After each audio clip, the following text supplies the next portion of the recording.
أعوذ بالله من الشیطان الرجیم۔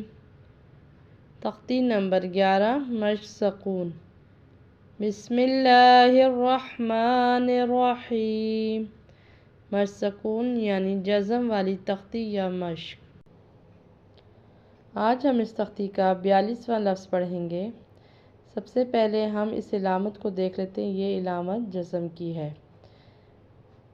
جزم کے رولز میں سب سے پہلا رول یہ ہے کہ جزم جس حرف پر ہوتی ہے اس کو ساکن کر دیا جاتا ہے اور اس کو پچھلے والے حرف کے ساتھ ملا کر یا جوڑ کر ایک بار پڑھا جاتا ہے۔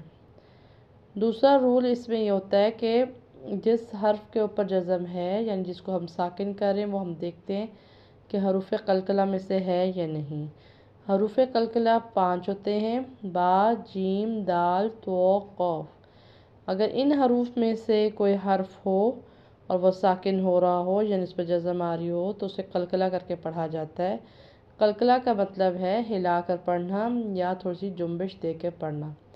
اب اس کا بھی ایک طریقہ ہے مگر ہم اس بات کو اب اس ویڈیو میں ڈسکس نہیں کریں گے، نہیں بتائیں گے، کیونکہ یہاں پر جو حرف اس لفظ میں آ رہا ہے جو ساکن ہو رہا ہے وہ ہے تا، یعنی یہ ان حروف میں سے نہیں ہے۔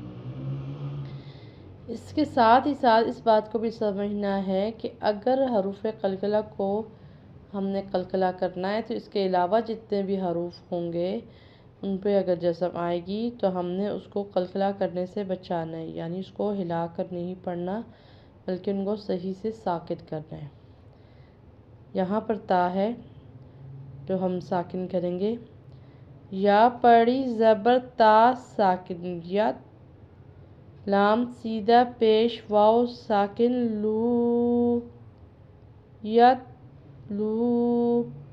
اس کو بے دہانی میں، جلدی میں، عجلت میں یا اس کو معمولی بات سمجھتے ہوئے اس کو یت نہیں کرنا۔